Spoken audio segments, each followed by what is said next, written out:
Bloomberg Audio Studios. Podcasts, radio, news. Welcome to all of our Bloomberg TV viewers and Bloomberg radio listeners around the world. I'm Michael McKee, the international economics and policy correspondent for Bloomberg, and we are at the Boston Federal Reserve Bank today. They're holding their 68th annual economics conference, and we're joined by the president of the Boston Fed, Susan Collins. Thank you very much for being with us today. Delighted to be here. Thanks for being at the Boston Fed. It's great. We tell everybody it's a beautiful day, but it's 39 degrees, so winter has finally hit here. Seasons are wonderful. So speaking of winter, December 18th, you have another Fed meeting. And at this point, there seem to be some questions about whether or not the Fed will be cutting rates again, because this week we got some firm inflation news. Retail sales were okay, but not particularly strong. At this point, are you thinking that we should see a cut, or is it better to pause and wait?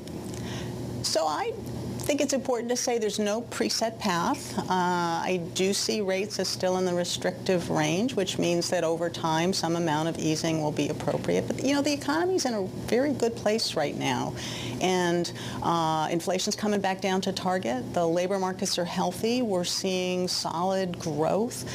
The goal of policy is really to sustain that healthy set of conditions, recognizing, there are risks on both sides. And so I think we're well positioned. I certainly wouldn't take another ease in December off the table. But again, we're not on a preset path. And so we'll have to look carefully at the data and see what makes sense when we get to December 18th. Well, the data this week showed inflation a little bit stronger than it had been in the CPI and the PPI, and those who do the nerdy calculations for the PCE say we're going to see the same thing. Should you keep your foot on the brake a little more then, because inflation is not back down to your target? So, I don't focus too much on any one data point. I think it's really important to look holistically. And when I do that, what I see is that, first of all, inflation has come down significantly. I focus on the, a couple of month averages, and if you take food, energy, and in particular shelter out, the rest of inflation has actually been in the range consistent with the 2%, exactly what we'd like to see. What's really still elevated is shelter, and that is taking time to come back down, and a lot of that really reflects shocks from the past. I'm not seeing evidence of new price pressures, and so I think it's important to stay the course, but that analysis of the data is part of why I thought it was really appropriate for us to begin easing in September, and to be in an environment where we are really looking over time methodically, perhaps patiently, to be normalizing policy, to maintain those healthy conditions that I talked about a moment ago. Well, let's look at the other side of the mandate, employment. We had a very strong employment report, and then we had a very weak employment report, granted affected by hurricanes and strikes. So what's your judgment of where the labor market is when you look holistically at all of the labor data? So again, when I look at all of the data, and you're absolutely right, there have been some stronger readings, there have been some readings over time that were a bit weaker, and there are a lot of special factors. So looking at averages over time, looking at the range of information, what I see is a labor market that looks similar to conditions that we've considered full employment. So in terms of job openings and quit rates, and the fact that wage growth has been coming down, and given the high productivity we've seen is consistent with the move back down to 2% inflation and staying there. And unemployment has stayed in a range that is near 4%, low by historical standards, so yes, higher than a year ago. So all of that to me says healthy labor market conditions, things to watch carefully, and don't focus too much on any one piece of data. We have to look at the whole picture. All right, healthy labor market. Inflation's coming down, even if it's stalled a little bit, but it's in the twos. And the economy is stronger than people had forecast. So do you agree with Chairman Powell in saying there is nothing telling you you have to cut rates very quickly? So I think that, I agree that I don't see a big urgency. At the same time, I do think that preserving those healthy conditions, right? I mean, that's what our mandate really is from Congress. Price stability and maximum employment sustained over time, not just at some point in time. And so, as I said before, I do see the policy stance as being in a restrictive place, and over time, normalizing that, I think, is going to be important. But we're well positioned to be really careful in assessing the data and making decisions about the pace, about the timing. And so that's how I think about that. Let me ask about the elephant in the room, and that is the new president-elect of the United States. His policies have not been fleshed out. Chairman Powell's made it clear you don't know exactly what's going to happen. But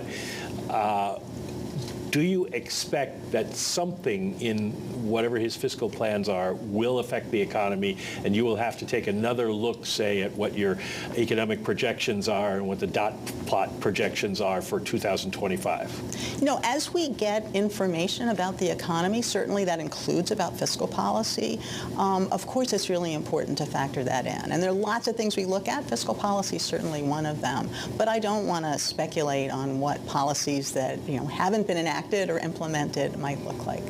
Well, do you think that tariffs as an economic concept add to inflation? They can. And again, we would have to see if there are tariffs that are implemented, more about the specifics and the dynamics for those. Now, if there's a fiscal impulse in whatever the president-elect chooses to do, is the economy growing too fast for that right now? Would that be a danger, a worry? So again, I think there are lots of things that determine how the economy evolves and grows over time. Fiscal policy is certainly one of them, and certainly does have an impact on that, and we'd have to factor that in and look through that. I do think, and Chair Powell has also said this, that fiscal policy at the moment is on a path that's not sustainable.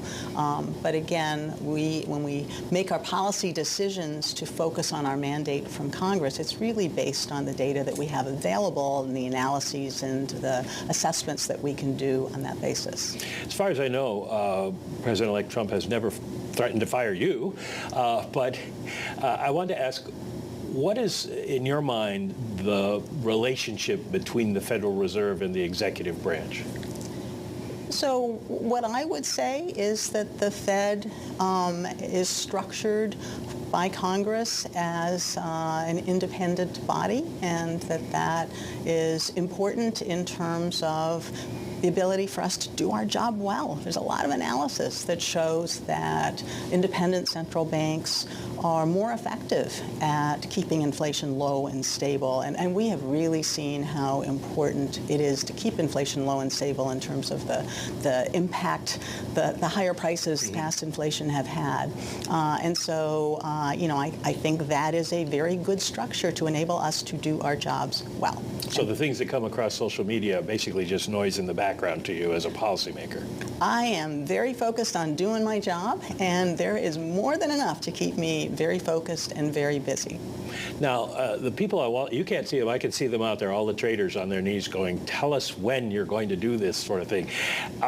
Can we basically say, because of the potential changes that are coming and the data that we have seen, that the dot plot for 2025 and the SEP for 2025, those are kind of out the window now, and we should really wait until December or even later to get a good idea of where you think you're going to be and the economy is going to be? Things, I think, always evolve, and so in about a month or so, we will have a new SEP and information from all of the policymakers about what they think. And so I think it's always true that, in the middle of the SEP information, you don't want to take too much from what might have been written down, penciled in, I would say, a number of weeks earlier. a lot of the data evolves.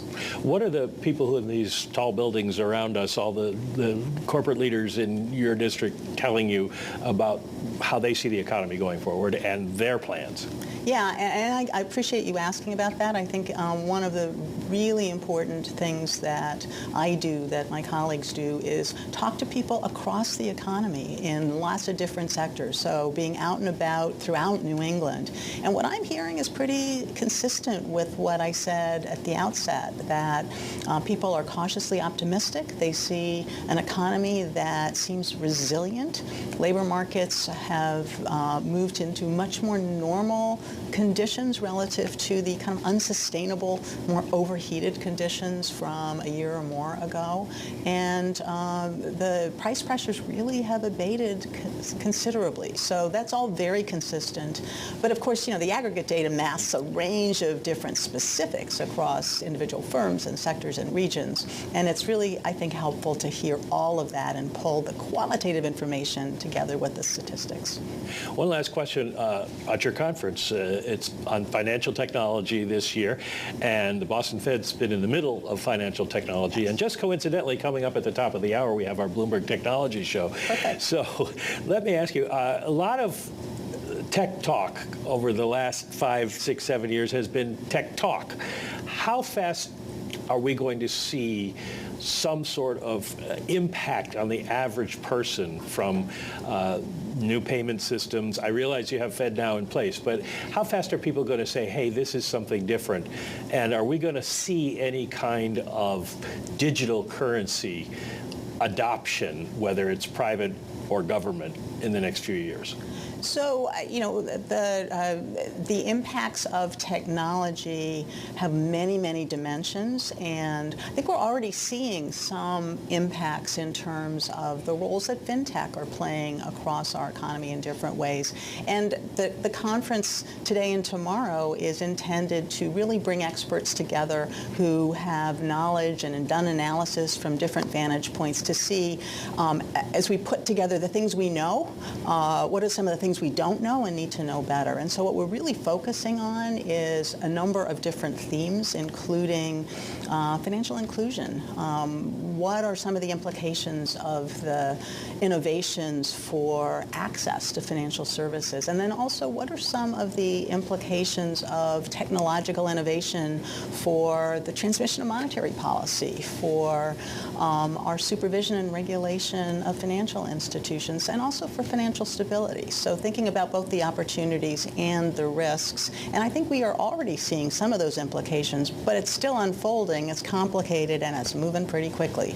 So that's what we're trying to better understand. And again, we're delighted that you're all here while we're in the midst of a conference on an important topic. Well, thank you for having us, Susan Collins, the president of the Federal Reserve Bank of Boston.